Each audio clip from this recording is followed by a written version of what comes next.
आप में से 98% बच्चे सिर्फ इसी वजह से एनडीए के अंदर फेल हो रहे हो क्योंकि आप जिस भी रीड एंड ट्रेनिंग प्रोग्राम का पार्ट हो या जिस भी एकेडमी के बैच का पार्ट हो, वहां पे आप लोगों को कोई एप्लीकेशन ऑफ नॉलेज नहीं सिखाता।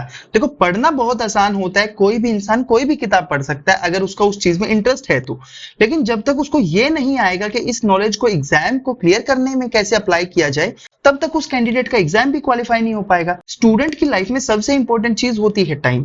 तो टाइम बचाने के लिए मैं आप लोगों को रिक्वेस्ट करता हूं कि आप इस वीडियो की स्पीड को 1.5x पे चेंज कर लो ताकि आपका टाइम बच जाए और ये टाइम आप फर्दर रिवीजन में यूज कर सको। इस वीडियो के अंदर हम लोग एक होलिस्टिक प्लान को डिस्कस करेंगे जिसमें एग्जाम की साइकोलॉजी क्या है, एग्जामिनर पेपर कैसे सेट करता है, दूसरा आपको मैथमेटिक्स के अंदर क्या अप्रोच यूज करनी है, जीएटी सेक्शन के लिए स्ट्रेटेजी, कुछ टिप्स को और कुछ लर्निंग को भी डिस्कस करेंगे जो मैंने अपने पर्सनल एक्सपीरियंस से सीखी है, जिसको यूज करके मैंने 24 डिफरेंट एग्जाम्स को क्वालिफाई किया है। मैथमेटिक्स का पेपर 10 से लेकर के 12:30 बजे तक कंडक्ट किया जाता है।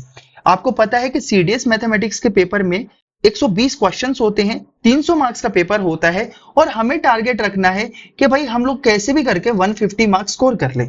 अगर हम लोग किसी भी तरह से 75 क्वेश्चन जो कि इजी और मॉडरेट लेवल के क्वेश्चन हैं उनको अटेम्प्ट कर लेते हैं तो हमारा टारगेट रहेगा कि हम लोगों को 75 क्वेश्चन अटेम्प्ट करने हैं, जिसमें से नेट 60 क्वेश्चंस को हमें सही करना है ताकि हम लोग 150 मार्क्स को स्कोर कर सके इन 120 क्वेश्चंस में से। दूसरा, हम लोगों को फोकस करना है कि क्वांटिटी चाहे ज्यादा हो या ना हो, लेकिन उन क्वेश्चंस के अंदर क्वालिटी ज्यादा रहनी चाहिए। हार्ड क्वेश्चन ऐसे होंगे जो कि कोई भी कैंडिडेट सॉल्व नहीं कर पाएगा, लेकिन इजी क्वेश्चन ऐसे होंगे और मॉडरेट लेवल के ऐसे क्वेश्चन होते हैं, अगर आप लोग ये क्वेश्चन गलत कर देते हो ना तो आपका रिजेक्शन तय है, और अगर इनको सही कर दिया तो सिलेक्शन तय है। इसलिए हम लोगों को क्वालिटी पे फोकस करना है, क्वांटिटी पे फोकस नहीं करना है। पेपर को राउंड वाइज मैनर में सॉल्व करना है, जैसे कि सबसे पहले जो इजी सेक्शन है और जो सेक्शन टाइम कम कंज्यूम कर रहे हैं, सबसे पहले हम लोगों को उनको सॉल्व करना है, और हार्ड क्वेश्चंस जो कि ऐसे हैं जिनमें बहुत ही ज्यादा टाइम लग रहा है उनको एलिमिनेट कर देना। देखो, अगर आप सही क्वेश्चन करते हो इजी वाला तो भी इतने ही मार्क्स मिलेंगे, अगर हार्ड क्वेश्चन को एक्स्ट्रा टाइम लगा के आप लोग सही करते हो तब भी उतने ही मार्क्स मिलेंगे। ये कोई ईगो का खेल नहीं है, आत्मसम्मान की बात नहीं है, मार्क्स तो उतने ही मिलेंगे। पेपर को सोल्व करते वक्त आपको याद रखना है जो टाइम टेकिंग क्वेश्चन है, जो कि हार्ड की कैटेगरी में हम लोगों ने लेंथी क्वेश्चंस को डाला है, उसको आप लोगों को एलिमिनेट कर देना है, यानी सॉल्व ही नहीं करना है। पहले 10 मिनट के अंदर आपको फ्लिपिंग यूज करनी है, और ये फ्लिपिंग इस वीडियो में आगे हम लोग डिस्कस करने वाले हैं, कैसे फ्लिपिंग जो है वो आपके 20 नंबर तक भी बढ़ा सकती है। पहले 10 मिनट जब आपने फ्लिपिंग कर लिया, फिर आप लोगों को पता है कि आपके पास में टोटल 150 मिनट्स है। इन 150 मिनट्स में से 90 मिनट्स तो आपको राउंड 1 में यूज करने हैं और राउंड 2 में 50 मिनट्स को यूज करना है, और 10 मिनट जो है आपके फ्लिपिंग में ही यूज हो गए। ये वीडियो प्रधानमंत्री ज्ञान बांटो योजना के तहत बन रहा है। इस वीडियो से आने वाले रेवेन्यू का 1 भी रुपया मेरे पॉकेट के अंदर नहीं जाता। अगर आप सीडीएस, सीएपीएफ और एनडीए के लिए प्रिपेयर कर रहे हो तो मैंने कुछ नोट्स कंपाइल किए हैं रीसेंट पैटर्न पे बेस्ड, उनको जाके आप अवेल कर सकते हो टेलीग्राम से, और लिंक डिस्क्रिप्शन बॉक्स में दिया गया है। जीएटी सेक्शन में आपको ध्यान रखना है, तो सबसे पहले तो जब भी पेपर आपके सामने आए आपको स्माइल करना है। ऐसा क्यों बोल रहा हूं मैं, क्योंकि देखो पेपर की शक्ल ऐसी होगी, और कहते हैं ना भाई डर के आगे जीत है, जीत तो तभी आएगी जब स्माइल करेंगे। आपने एक मूवी देखी होगी जिसका नाम है 3 इडियट्स। 3 इडियट्स में वो रेंचो बोलता है ना कि ऑल इज वेल। तो हम लोगों को अपने माइंड को समझाना है कि भाई पेपर आसान है, हम लोग कर लेंगे।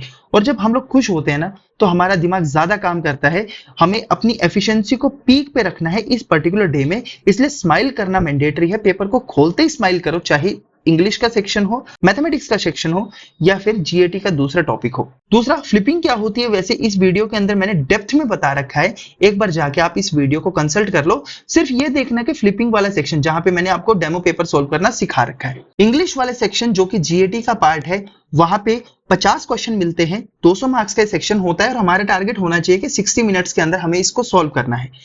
कोशिश कीजिए कि जो रीडिंग वाले सेक्शन होते हैं और नॉन रीडिंग वाले सेक्शन है उनको कभी भी इकट्ठा सोल्व नहीं करना है। ऐसा क्यों, क्योंकि जब रीडिंग वाले सेक्शन को हम लोग एनालाइज करते हैं तो हमारे ब्रेन का टेम्पोरल लोब वाला हिस्सा एक्टिवेट होता है, वेयर एज जब नॉन रीडिंग वाले यानी मेमोरी बेस्ड सेक्शन को हम लोग एनालाइज करते हैं तो उस टाइम पे हमारे ब्रेन में इंफीरियर पैरेटियल लोब नाम का जो सेक्शन है वो एक्टिवेट होता है।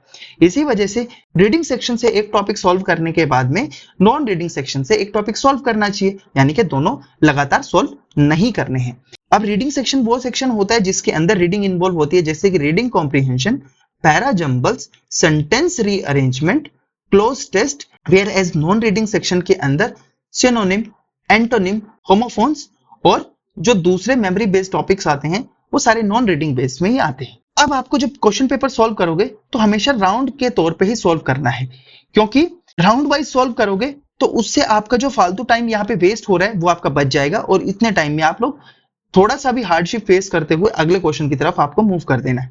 रीडिंग कॉम्प्रिहेंशन के सारे क्वेश्चंस को एक ही बार में सॉल्व करना है, क्योंकि जब आप दोबारा से आके क्वेश्चंस को सॉल्व करते हो तो पूरा पैराग्राफ आपको दोबारा पढ़ना पड़ता है, जिसमें आपका टाइम ज्यादा वेस्ट होगा। जीएस के लिए एक अप्रोच होती है, आपको पता है कि जीएस सेक्शन में 100 क्वेश्चंस होते हैं, 400 मार्क्स का पेपर होगा। हमारा टारगेट रहना चाहिए कि 80 मिनट्स के अंदर हम लोगों को इस पर्टिकुलर सेक्शन को सॉल्व करना है और कोशिश करनी है कि इस पर्टिकुलर सेक्शन को 2 राउंड में सॉल्व करें, यानी कि राउंड 1 में और राउंड 2 में। कॉन्फिडेंस जो होता है ना, वो एग्जाम को क्लियर करने में सबसे इंपॉर्टेंट रोल प्ले करता है। इसीलिए कॉन्फिडेंस के लिए हम लोगों को क्या करना है कि जो सबसे आपका जो फेवरेट सेक्शन है ना, उस सेक्शन के क्वेश्चंस को आप लोग फ्लिप करने के बाद में मार्क करके सबसे पहले सॉल्व करो। जैसे कि मेरा फेवरेट सेक्शन था पॉलिटी, यहां से मैं जितने भी क्वेश्चन आते थे सारे इजीली सॉल्व करता था।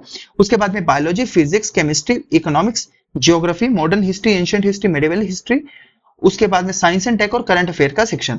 तो इस सीक्वेंस में मैं पेपर को सॉल्व करता था, यानी कि कभी भी मैंने क्वेश्चन नंबर 1 से पेपर नहीं सॉल्व किया, मैंने अपने फेवरेट सेक्शंस के क्वेश्चन से ही क्वेश्चन को सॉल्व करना शुरू किया। तो आप लोग भी इस टेक्निक को यूज करो, क्योंकि कॉन्फिडेंस का खेल है, एक बार कॉन्फिडेंस बना तो भाई आपका क्लियर हो जाएगा और पहले ही 5 मिनट में अगर आपका कॉन्फिडेंस टूट गया तो आपका पेपर क्लियर नहीं होगा। राउंड 1 के अंदर आपको कोशिश करनी है, आपको यह पता चल जाएगा जब आपने फ्लिप किया क्वेश्चन पेपर। और फ्लिपिंग क्या है वो हम लोगों ने पहले मैंने बताया कि एक वीडियो बनाई है, उसको जाके आप लोग देख सकते हो। तो फ्लिप किया आप लोगों ने पेपर, तो उसके अंदर आपको क्या करना है, फ्लिप करते ही आपको ये पता चल जाएगा कौन सा सेक्शन कहां से शुरू हो रहा है, कहां पे खत्म हो रहा है। पेपर सॉल्व करते हुए पहले राउंड के अंदर आप मार्क कर लो, जो 100% इजी वाले क्वेश्चन है उसको तो उसी टाइम पे ओएमआर में फिल करते हुए चलना है। ऐसा कोई क्वेश्चन है जिसमें आप 2 ऑप्शंस को एलिमिनेट कर पा रहे हो, तो जो 2 ऑप्शन आपने एलिमिनेट कर दिए उनको क्वेश्चन पेपर के ऊपर आपको काट देना है, ताकि जब दोबारा से उस क्वेश्चन को आके आप लोग अटेम्प्ट करें तो आपका टाइम बच जाए। अगर ऐसा केस है कि एक ऑप्शन को एलिमिनेट कर पा रहे हो, तो ऐसे केस में आप लोगों को एक ऑप्शन के ऊपर लाइन लगा देनी है, ताकि जब दोबारा से उस क्वेश्चन को अटेम्प्ट करो तो आपको सिर्फ 3 ही ऑप्शंस को पढ़ना पड़े। अगर कोई ऑप्शन ऐसा है जिसमें आपने कभी सुना ही नहीं है और एक भी ऑप्शन को एलिमिनेट नहीं कर पा रहे हो, तो ऐसे क्वेश्चंस को कभी भी अटेम्प्ट नहीं करना चाहिए, क्योंकि अगर आप अटेम्प्ट करोगे तो बहुत हाई चांसेस है कि ये क्वेश्चन आपका गलत हो जाएगा। दूसरे राउंड के अंदर जब आप क्वेश्चन को आके दोबारा सॉल्व करो तो 100% वाले तो जितने इजी से क्वेश्चन हैं वो आपने सारे सॉल्व ही कर लिए हैं। इसके बाद में जो 50% यानी 50-50 वाला जो है कि जिसमें आपने 2 ऑप्शंस को एलिमिनेट कर दिया और 2 ही ऑप्शन बचे हैं, वहां पे आपको कुछ ना कुछ डिसीजन लेना है। उसके बाद में तो 33 वाले यानी कि एक ऑप्शन को एलिमिनेट कर दिया तो वहां पे भी आके डिसीजन लेना है। तो इसमें आपका फायदा ये हो जाएगा कि इजी और मॉडरेट लेवल के सारे क्वेश्चन आप लोग सॉल्व कर लोगे और आपका टाइम भी सारा मैनेज हो जाएगा। एग्जाम डे के अंदर देखो कुछ बातें ध्यान रखनी है। पेपर के शुरू होते ही आपका दिमाग खराब हो जाएगा, पूरा टाइम इसी में दिमाग रहेगा। एक बार रोल नंबर गलत किया तो पेपर नहीं सोल्व कर पाओगे, ये तो गारंटी है।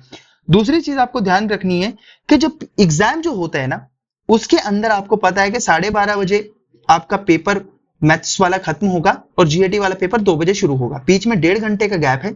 इस 1.5 घंटे के गैप के अंदर कभी भी भगवान के लिए भाई रिजल्ट चेक मत करना, क्योंकि इंसान का दिमाग ऐसे काम करता है कि जो हमने चीज सही की है वो हमें नहीं दिखेगी और एक भी क्वेश्चन गलत कर दिया ना तो उसी चीज के अंदर हम लोग उलझे रह जाएंगे। कुछ भी हो जाए अपना रिजल्ट चेक मत करना, आंख बंद करके थोड़ी देर म्यूजिक सुन सकते हो ताकि जो फटीग है उसको ओवरकम कर सको। क्योंकि मूर्ख लोग क्या बोलेंगे कि ये पेपर है ना 2.5-3 घंटे का पेपर है, लेकिन रियलिटी में ऐसा नहीं है। क्यों ऐसा नहीं है?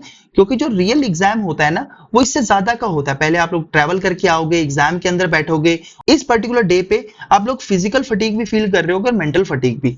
साथ ही साथ में आपको पता है कि सितंबर के टाइम पे बारिश का सीजन होता है तो ह्यूमिडिटी बहुत ज्यादा होती है और अप्रैल का टाइम है तो हीट बहुत ज्यादा होती है, वो भी आपको परेशान करेगी।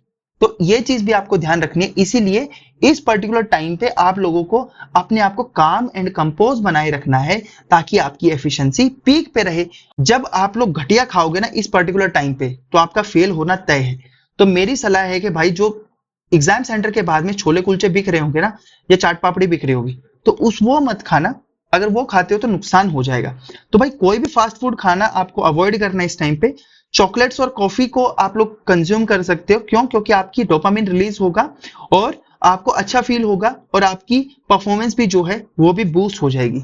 लाइट खाने में सैंडविचेस आप लोग खा सकते हो, और अगर आप लोग भी गरीब हो ना बिल्कुल मेरी तरह, तो भाई स्प्राउट्स को खा सकते हो, चने भिगो के ले जाओ घर से, सस्ता और टिकाऊ मामला है, एनर्जी फील कराएगा, बहुत ही इंस्टेंट एनर्जी होगी और आपको अच्छा फील होगा।